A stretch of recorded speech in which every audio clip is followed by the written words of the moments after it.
Bonjour et bienvenue sur cette chaîne Réussir demain au lycée. Je suis Nathalie Mougel et je suis coach scolaire. J'aide les lycéens à obtenir les résultats qu'ils méritent et l'orientation qu'ils souhaitent et je soutiens leurs parents qui les accompagnent sur ce chemin. Dans l'épisode d'aujourd'hui, il va être question d'orientation. D'orientation parce que je pense que les vacances est un bon moment pour penser à l'orientation.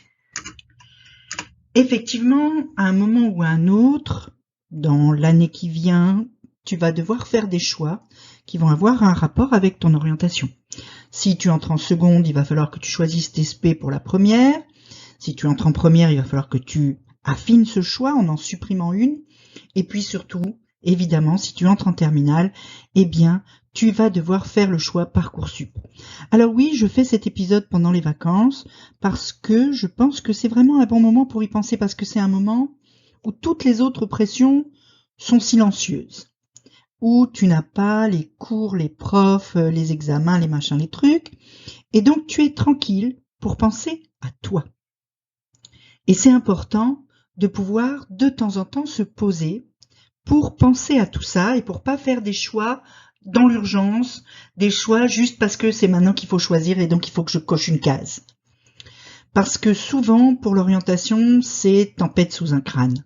Tu ne sais pas véritablement comment choisir et surtout comment être sûr que le choix que tu fais, c'est le bon pour toi. Donc, je vais te mettre là quelques pistes, quelques idées pour t'aider à réfléchir à ce sujet-là tranquillement. T'es pas obligé d'y passer la journée, t'es pas obligé d'y passer la semaine, hein. Simplement quelque chose que tu gardes dans ta tête et tu ouvres un fichier dans ton téléphone ou sur ton bureau ou quelque part, dans lequel, quand tu as une idée qui te vient, tu la notes. Quand tu as quelque chose qui a un rapport avec ça, quand tu découvres, par exemple, que tu aimes quelque chose, hein, tu vas voir dans les idées que je vais te donner, eh ben, tu le notes de façon à créer une espèce de banque de données personnelles sur qui tu es et sur ce que tu veux, ce que tu aimes pas, pour que le moment venu, en regardant tout ça, bah, tu puisses prendre une décision plus éclairée. Donc on va voir 6 pistes de réflexion que tu dois véritablement garder en tête et que tu dois utiliser, que tu dois mariner dans ton cerveau pendant les semaines et les mois qui viennent avant de pouvoir faire véritablement ton choix. Alors la première chose que j'ai envie de te dire, et c'est très très important, c'est que quand tu réfléchis à ton orientation, tu dois penser à toi. Parce que tous ces choix que tu vas faire dans les semaines, les mois qui viennent, sont des choix qui vont essentiellement impacter ta vie, pas la vie des autres. Il y a certainement autour de toi des gens très bien intentionnés, des gens qui veulent ton bien, des gens qui font ça pour toi, en tout cas dans leur esprit, et qui te donnent des tas de conseils, qui te disent tu devrais faire ci, fais une prépa, c'est vachement bien, fais médecine, c'est super bien, fais du droit, deviens ingénieur. Mais c'est très difficile, en fait, de conseiller quelqu'un en faisant complètement abstraction de ses propres critères, c'est-à-dire de ce qu'on aime soi et pas de ce que la personne aime. D'abord parce qu'on ne connaît jamais quelqu'un parfaitement, et puis ensuite parce que, naturellement, on va penser avec nos propres critères, qui ne sont pas forcément les tiens. Alors oui, tes parents ont certainement les meilleures intentions du monde et ne veulent que ton bonheur. Mais ton bonheur, c'est toi qui dois le choisir. Donc essaye de ne pas trop te laisser influencer par tous ces conseils qui te viennent de partout et qui souvent sont contradictoires en plus, qui n'aident pas vraiment. Et essaye de leur dire gentiment quand on te dit « Pourquoi tu fais pas une prépa? T'es super bon élève, tu vas cartonner en prépa, tout ça. » Ou quand on te dit « Oh, le droit, il y a plein de débouchés, tu devrais faire du droit. » Tu peux les regarder, leur dire « Je te remercie beaucoup d'essayer de m'aider pour que je puisse trouver la bonne orientation. Mais moi, une prépa, j'ai pas envie parce que j'ai pas envie de passer ma vie à travailler. Ou moi, le droit, c'est pas quelque chose qui m'attire. Ça me fait pas envie. J'ai plutôt envie de devenir un artiste ou j'ai plutôt envie de faire quelque chose de pratique avec mes mains ou j'ai plutôt... Voilà. Remercie-les pour l'aide qu'ils essayent de t'apporter parce qu'ils le font en toute bienveillance. Mais continue à penser avec tes propres critères et ne prends ces conseils que pour ce qu'ils sont, c'est-à-dire des propositions faites par d'autres personnes qui n'auront pas à vivre à la fois les études, le métier, etc., qui découlent de ces choix. Deuxième chose, tu le vois, le petit poisson qui se prend pour un requin, sois ambitieux. Sois ambitieux, ne tape pas trop petit, tape grand. Quelqu'un a dit, si tu veux atteindre la lune, vise les étoiles. Tu as le droit d'avoir des rêves, tu as le droit d'avoir des ambitions et tu as le droit d'essayer au moins de les atteindre. Parce que d'abord, si tu n'essayes pas, tu le regretteras toute ta vie. Et si tu fais petit bras, eh ben après, quand tu vas être adulte, toute ta vie, tu te diras ouais, j'aurais dû en fait essayer parce que c'est ça qui m'aurait vraiment plu. Et là, finalement, je sais pas si je ne fais pas cette chose-là parce que juste j'ai pas eu les coronesses d'y aller ou parce que j'en étais vraiment pas capable pour de vrai. Donc vas-y, tente. De toute façon, mon expérience de prof m'a prouvé que quand on veut vraiment quelque chose, la motivation et le travail ont beaucoup plus d'impact sur ta réussite qu'un éventuel talent. Il y a des tas de gens qui ont du talent, tu sais, qui savent faire des choses comme ça, sans avoir vraiment besoin de travailler, en tout cas c'est ce qu'ils disent et tout ça. Mais si tu travailles pas dessus, un talent sans travail et sans motivation, ça n'est rien. Ça ne sert à rien. C'est juste une petite manie, un truc que tu fais pas trop mal. Mais c'est pas un truc que tu réussis. Donc, sois ambitieux, tu ne le regretteras pas.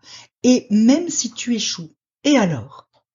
Au moins t'as essayé, et peut-être que, comme l'histoire de la lune et des étoiles, peut-être que t'arrives pas jusqu'aux étoiles, mais que tu fais quand même un truc vachement bien, et vachement mieux que si t'as joué petit bras dès le départ. Donc n'hésite pas, aie de l'ambition pour toi, et des rêves, essaye de les vivre, c'est super important. T'as 17 ans, mince. À un moment donné, il faut quand même bien essayer dans la vie, sinon, quand tu vas te retrouver à 60 ans et que tu vas regarder derrière toi, te regarder dans une glace, tu vas te dire, ah, j'ai pas eu la vie que je voulais parce qu'à 17 ans, j'ai pas eu le courage d'essayer de faire ce que j'aimais. Donc fonce. Troisième conseil, c'est de commencer par définir des secteurs d'activité qui t'intéressent. Si tu sais pas encore trop quoi faire, regarde autour de toi et dis-toi, ah, tiens, ça me plaît bien. Ça, c'est un truc, peut-être ça pourrait me plaire. Et fais une espèce de liste dans ce fichier que je t'ai dit de faire en début d'épisode. Dans ton téléphone, tu crées une note et puis tu mets assistante sociale. Ou bien, je sais pas moi, conseiller juridique en finance, ou bien ingénieur chauffagiste, ou je donne des exemples comme ça complètement random. Mais ce que je veux dire, c'est que tu fais une liste de choses qui, au moment où tu te retrouves en contact avec cette chose-là, que tu rencontres quelqu'un qui le fait, que tu vois une affiche dans la rue, que tu lis un article dans le journal, que tu vois un truc sur Instagram ou sur Snap ou n'importe quoi, et tu te dis, ah tiens, ça c'est pas mal, hop, tu le notes. Au bout d'un moment, tu vas avoir une vraie liste dans laquelle tu vas pouvoir dégager des points communs. Des points communs qui vont être probablement des choses qui, à chaque fois qu'il y a ça, ça m'intéresse. Et donc là, tu vas pouvoir affiner ensuite en disant, bon, faut que je trouve un truc où il y a ça. Qu'est-ce qu'il y a d'autre? À chaque fois qu'il y a ce deuxième truc, ça m'intéresse aussi. Comment je peux combiner ces deux trucs dans une orientation? Par exemple, tu vois? C'est quelque chose qui est assez facile à faire, mais qui prend du temps. De toute façon, je pense qu'il faut que tu te mettes en tête que faire ton choix d'orientation, c'est un chemin de réflexion que tu dois faire petit à petit. C'est un chemin de réflexion que tu dois affiner au fur et à mesure des semaines et que tu peux pas décider juste parce que demain Parcoursup ferme. Donc, ou qu'il faut remplir la fiche d'orientation. Donc, prends le temps de faire ce chemin, de faire cette réflexion de longue haleine sur ce que tu aimes et ça t'amènera à faire un vrai choix réfléchi et pensé et surtout adapté à toi. Alors tu vas me dire, ouais, mais si je sais pas vraiment ce que j'aime, qu'est-ce que je fais? Tu fais l'inverse, tu fais une blacklist, c'est-à-dire que tu fais la liste de ce que tu veux pas. Quand tu commences par faire la liste de ce que tu veux pas, tu avances déjà sur ce chemin. Ok, tu rajoutes une étape. Parce que c'est seulement quand tu auras fait cette liste-là que tu vas pouvoir commencer la liste des choses que tu aimes. Mais c'est pas grave. On vient de dire que de toute façon, c'est un chemin qui prend du temps et qui doit prendre du temps. C'est un chemin que tu ne dois pas courir comme un sprint, mais comme un marathon. Donc rajoute cette étape-là, fais la liste des choses que tu n'aimes pas dans ton téléphone, ou je te dis sur ton bureau, sur ton mur de bureau, etc. Et dis, les choses que j'aime pas, elles ont toutes ce point commun. Même raisonnement que tout à l'heure pour les choses que tu aimes, et tu verras, tu vas avancer dans ta réflexion.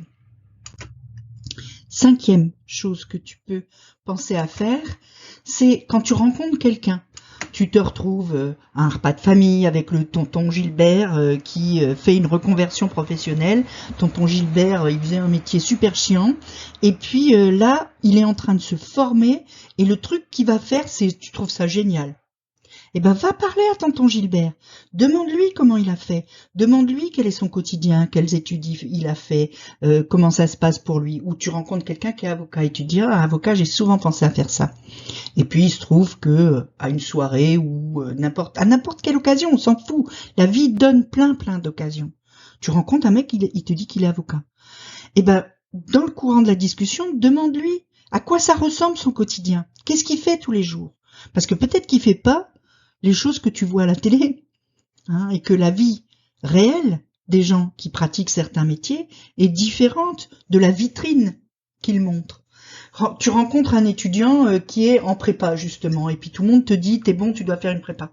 Demande-lui comment ça se passe pour lui, comment il le vit, qu'est-ce qu'il doit faire tous les jours, à quelle heure il se lève, combien d'heures il travaille, quelles sont les notes qu'il obtient, comment ça se passe, est-ce que c'est intéressant, qu'est-ce qu'il a appris, quels sont les programmes, bref, tire parti de l'expérience des gens que tu rencontres et essaye de coller sur une étiquette, avocat, étudiant en prépa, ingénieur, je sais pas quoi, ça c'est des étiquettes.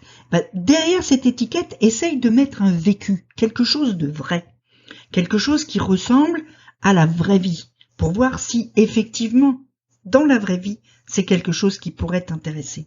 C'est très important. Dernière chose, si vraiment tu sais pas, et que tu te dis, c'est l'année prochaine, et je sais toujours pas quoi faire, il y a une solution de repli qui peut être intéressante, c'est d'aller regarder les formations qui sont proposées près de chez toi. Tu vas sur Parcoursup, il y a une carte dans Parcoursup, tu peux y accéder même quand les vœux sont pas ouverts, hein, toute l'année tu peux y accéder. Il y a une carte, tu tapes ta ville, et ça va te mettre sur la carte tous les trucs que tu peux faire dans ta ville. Pourquoi je te dis, cherche ce qui est près de chez toi? Parce que si t'es pas prêt, si tu sais pas quoi choisir, si vraiment tu te dis, non, j'ai pas envie, je veux pas, puis je veux pas partir loin, puis je veux pas, souvent c'est que t'es pas encore tout à fait prêt. C'est que t'es pas assez mûr. C'est pas un reproche. Tout le monde grandit pas à la même vitesse. Tout le monde mûrit pas à la même vitesse. Chacun a son chemin et sa vitesse. C'est pas grave si pendant une année, voire 2 même, tu fais un truc près de chez toi, pour rester près de chez tes parents, pour avoir le soutien des gens que tu aimes, pour garder cette espèce de sécurité que ta famille t'apporte, et pour te donner le temps de réfléchir. Tu vas me dire, mais si finalement c'était pas ça que je voulais faire, au bout d'1 an, au bout de 2 ans, tu te réorientes. Où est le problème? Il n'y en a pas. Parce que dans 5 ans, dans 10 ans, quand tu vas finalement être avocat, ingénieur, chauffagiste, etc., qui va venir voir que, en fait, au début, après le bac, t'avais fait 1 année de commerce international et ça t'avait fait chier? Personne. Tout le monde va s'en moquer. Tout le monde va dire, t'es avocat ou t'es ingénieur chauffagiste. Ça n'a pas d'importance. Et cette année-là va se noyer, après, dans l'ensemble de ta vie et de ton vécu et de ton expérience. Et c'est tout. C'est pas du tout une catastrophe. L'essentiel, c'est qu'à un moment donné, tu trouves, finalement, là où tu veux vraiment aller, ce que tu veux vraiment faire de ta vie, et que tu le fasses. Que tu le trouves à 17 ans ou à 25, on s'en fout. Moi, j'ai changé de métier 4 fois dans ma vie. Je m'en porte pas plus mal. Et personne n'a l'impression que je suis quelqu'un qui est nul ou débile ou je sais pas quoi. Ou qui a perdu son temps ou qui... Non, ça fait partie maintenant de mon vécu. Voilà. Alors, si vraiment tu veux parler de tout ça, que tu te poses plein de questions, tu peux déjà les poser en commentaire, il n'y a aucun souci. Tu peux cliquer les liens dans ma description. Tu pourras t'inscrire à mes mails, me suivre sur Instagram, me contacter directement, prendre rendez-vous pour qu'on en parle ensemble, en visio ou en téléphone. Je suis disponible pour toi. Et en attendant, petit pouce bleu, petit abonnement, petite cloche. À très vite.